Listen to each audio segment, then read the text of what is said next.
Thank you, Joel. And Dean, thank you. One moment.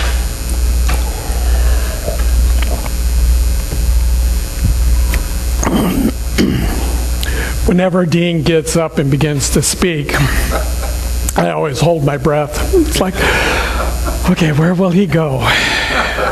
What will he do? You know? And I have to agree with Dean on this passage today as I began to read it, and it said, general summary. Okay, well then, whatever we talk about would fulfill in this. Whatever we bring forth ought to be covered in this whole thing. And won't it be great, because Dean will get up and set the stage, and then I'll be able to follow up with that.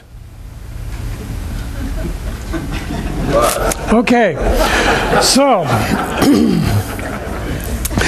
the title of my talk today was something to do with spirit and the letter of the law.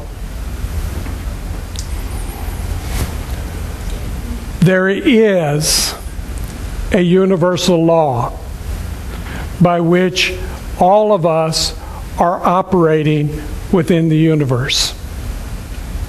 It is the law of God. It is the law of mind.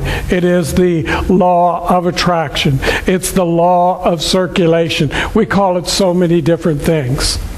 But it is the infinite, eternal, and absolute law.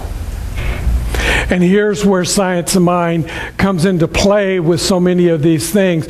Because if you begin to read it, and if you read this section that we're doing today in the Science of Mind book, you would see that it kind of goes off into these spirals of consciousness that doesn't always become something very practical that you feel like, I can use this today. Because it begins to, Ernest Holmes was great about this when he would talk about the law, and he'd say, so here's the law, and I want to tell you about the law. The law is something that's very personal. The law is something that's very impersonal. And you're thinking, what? How am I going to, work with that? How am I going to understand that? Well, let me try to give you a little bit of an explanation that might lead you into understanding this. It is the way in which it works. And it, with a capital I, is what I use sometimes instead of using the word God. Because God carries a whole different definition depending on where you came from. But the law is the way in which it works. And it's impersonal in that sense that it does not make some kind of judgment or choice or selection or favoritism. You may have been raised in a place where you were taught, you were instructed, you were brought forth to believe that God had favorites. That it was sitting out there someplace in the universe, selecting some people and looking at others and going, well, that was a mistake. Shouldn't have done that one. But God only works in the good. God only works in the perfection. So there could not be favorites. Each and every one of us must be the favorite, the one, the absolute. It is the nature, it is the essence of who we are, because we are all a part of that. So in that way, it's impersonal. It is not rolling the dice, as Einstein says.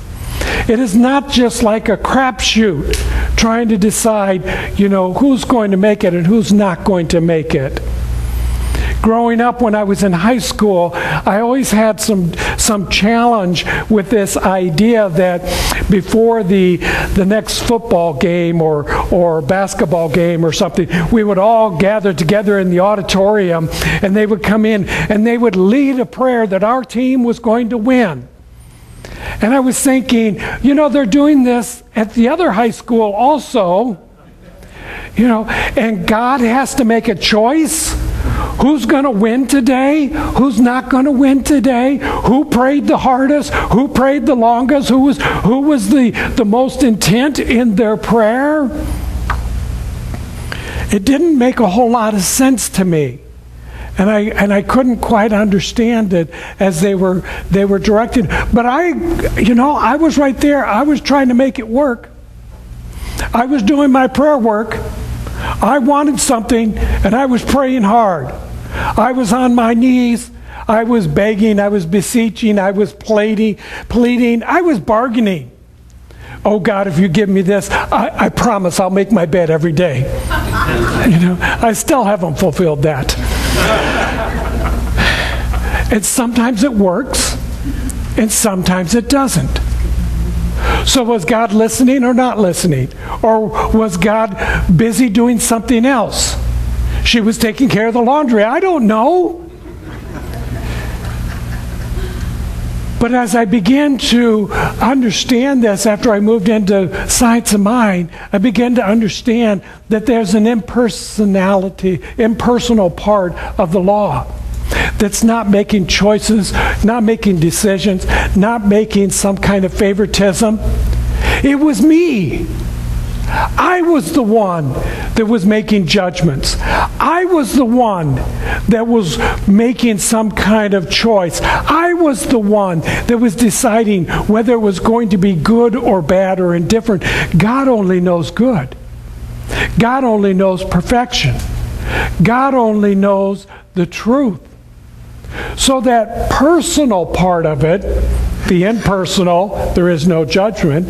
The personal part of it is that which filters through me and my personality and my experience and my life and in my beliefs. I'm the one that creates that.